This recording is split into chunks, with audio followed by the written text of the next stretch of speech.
경제하는 사람들의 마음을 읽어보는 코너 호모 이코노미쿠스입니다. 2차 세계대전 당시 독일과 소련의 치열한 교전은 이렇게 신문 지면을 통해 전해졌습니다. 하지만 2022년 현재 러시아 침공 소식은 SNS로 전 세계인에게 시시각각 생중계됩니다. IT 기술은 전쟁의 방식과 양상도 바꿔놨습니다. 김덕진 미래사회 IT 연구소장과 이야기 나눠보겠습니다. 네, 선생님 어서 오십시오. 네, 안녕하세요. 반갑습니다. 평시에 모르다가 전시가 되니까 숨겨졌던 또 IT 기술을 또 만날 수 있게 되는 것 같아요. 일단 전쟁을 지켜보는 방식부터가 달라졌어요. 네, 맞습니다. 과거에는 우리가 이제 TV에서 뉴스를 통해서 기자분들의 어떤 소식들을 봤다라고 치면 지금은 스마트폰을 가진 현장의 시민들이 모두 다 기자다라고 얘기할 수 있을 정도로 SNS에서 다양한 모습들이 보여지게 되죠. 보시는 것처럼 소셜미디어들에 나오게 되는 다양한 전쟁의 현장들을 직접 볼 수도 있고요.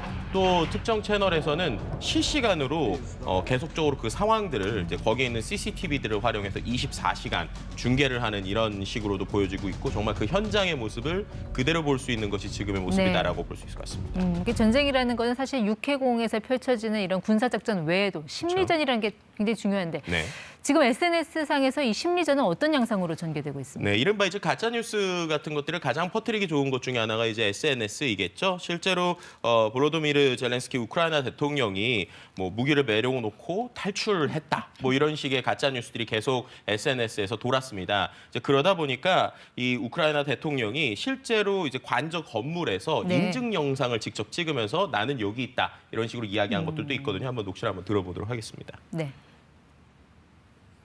Зараз в мережі дуже багато з'явилось фейкової інформації, що, немов я закликаю складати зброю нашу армію і йде евакуація. Значить так, я тут, ніякої зброї ми не складемо. 네, 저렇게 해명을 했군요. 네. 저기 SNS에서 이제 화제가 된 인물이 저분 말고도 또 있어요. 우리가 SNS 하면 바로 떠올리는 분, 일론 머스크. 네, 그렇죠. 그분은 또 왜 이 전쟁의 와중에 또 많은 분들에게 회자가 됐을까요? 네, 지금 보시면 알겠지만 대부분 이 트위터를 통해서 다양한 소식들이 전해지고 있는데요. 그중에서 이번에 화제가 됐던 게 우크라이나 부총리 겸 이 디지털 혁신부 장관님이 계세요. 근데 그분이 트위터를 통해서 일론 머스크에게 저런 이야기를 합니다. 여기 보시면 우크라이나에 스타링크를 제공해달라라는 얘기가 나오죠. 저 스타링크라는 게 뭐냐면 일론 머스크가 하고 있는 여러 가지 비즈니스 중에서 이른바 위성을 통해서 이제 인터넷을 활용하게 하는 것입니다. 그러니까 위성에 있는 것들이 인터넷을 빠르게 주는 이른바 6G 기술인데요. 저런 것들을 지금 우크라이나에 필요하니까 요청해달라는 얘기를 바로 저렇게 일론 머스크에게 트위터를 통해서 DM을 보내는 형태를 하게 되는 것이죠. 초고속 인터넷을 좀 깔아달라. 네, 그렇죠. 자, 일론 머스크는 뭐라고 대답했습니까? 10시간 만에 바로 이제 오케이를 했습니다. 저기 보시는 것처럼 스타링크 서비스가 이제 작동하고 있고 더 많은 서비스를 하겠다. 그래서 실제로 위성들을 우크라이나 쪽에 모아주기도 했는데요. 저런 방식을 통해서 과거에는 뭔가 이렇게 이야기가 오래됐어야지 가능한 것들이 바로바로 진행되고 있고요. 그래서 이제 인터넷을 지금 우크라이나에서 보조적으로 지금 쓰고 있는 상황이라고 볼 수 있을 것 같습니다. 정상들이 만나서 몇 날 며칠에 걸려서 논의해야 될 게 거의 한 10시간 만에 이랬던 셈이네요. 그런데 지금 우크라이나에 저런 초고속 위성 인터넷망이 왜 필요한 건가요? 네, 일단은 이 정부가 전쟁 중에 인터넷망이 필요한 이유를 좀 여러 가지 살펴보면 일단 사이버전에 대응하기 위해서라고 볼 수 있을 것 같아요. 최근에는 인터넷망을 통해서 금융도 있고 여러 가지 것들이 진행이 되죠. 그런데 최근에 우크라이나가 러시아 침공 이후에 계속 심각한 인터넷망 장애를 겪고 있습니다. 일종의 이제 해킹이나 여러 가지 방식을 통해서 기존에 있었던 인터넷망을 계속 방해하고 있는 것인데요. 그러다 보니까는 이러한 상황에서 본인들의 인터넷을 제대로 쓸 수 있고 그 안에서 정보를 얻기 위해서는 당연히 제대로 된 인터넷이 필요하고요. 그런 면에서 이번에 위성을 통한 인터넷을 좀 지원을 받고 있다라고 볼 수 있을 것 같습니다. 침공 이후라고 말씀하셨지만 침공 이전부터 이런 사이버 공격 계속되지 않았나요? 네, 맞습니다. 이제 본격적으로 되기 전에 한 14일, 15일 이때서부터요. 실제로 외무부 공식 사이트가 다운이 돼서 홈페이지에 경고문이 뜬다든가 아니면은 우리가 전자 여권이나 백신 접종 증명서 등이 이제 저장돼 있는 사이트들도 계속 피해를 봤습니다. 그만큼 2, 3주 전부터 계속 어떠한 공격들이 계속 있었던 일종의 사이버 전쟁은 시작이 됐었던 상황이고요.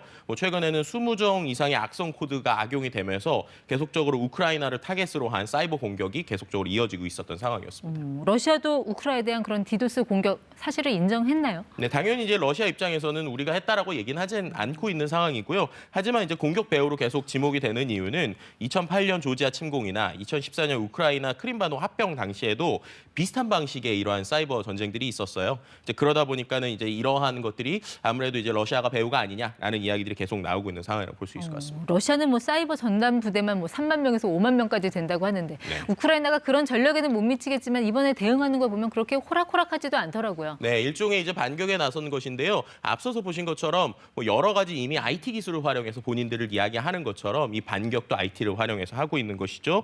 일종의 이제 IT 아미라고 하는 어떤 채널을 개설을 해서 그 안에서 리스트를 보여주고도 있는데요.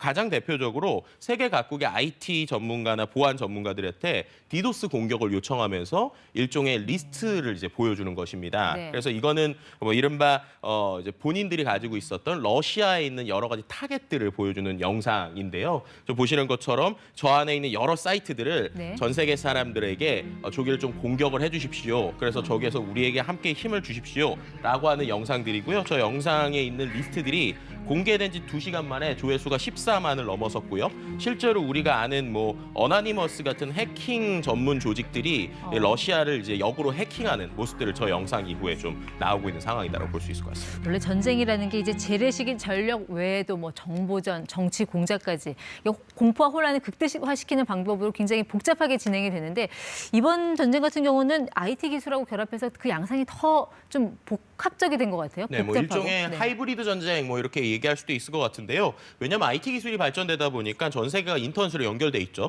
그러니까는 시간과 장소의 구애를 받지 않고 자유롭게 공격할 수 있다는 점에서 네. 더 위협적이고 우리 눈에 보이지 않는 공격과 수비가 계속 이루어지고 있다라고 볼 수 있을 것 같습니다. 그러니까 전쟁의 방식뿐만 아니라 전쟁 그 구호 물자 지원하는 방식도 네. 또 IT 기술 만나니까 전혀 다른 방향으로 가더라고요. 네, 아주 인상적이었던 건데요. 이제 우크라이나 정부가 SNS 계정을 통해서 직접적으로 본인들의 암호화폐 지갑 주소를 공개를 했습니다. 그래서 네. 보시는 것처럼 뭐 비트코인이나 이더리움, 테더 같은 저런 지갑 주소를 공개한 것인데요. 그럼 저렇게 되면 우리가 예를 들면 과거에는 뭔가 구호 단체를 통해서 우리의 돈이 지불이 되거나 전달이 됐다면 직접 저 주소를 통해서 나의 암호화폐 혹은 이제 가상 자산을 보내면 바로 네. 그런 것들이 그 정부에게 이제 후원이 되는 방식인 것이죠. 뭐 실제로 한 네. 270억 이상이 많이 모였고요. 모였네요. 네, 그 외에도 뭐 다양한 형태로서 지금 네. 지원들이 이런 가상 자산을 통해서 이루어지고도 있는 상황입니다. 굳이 자기 나라 돈, 뭐 달러 같은 거 안 받고 네. 이렇게 가상 자산으로 받는 이유가 있습니다. 일단은 가장 중요한 것은 속도감이겠죠. 어떻게 보면은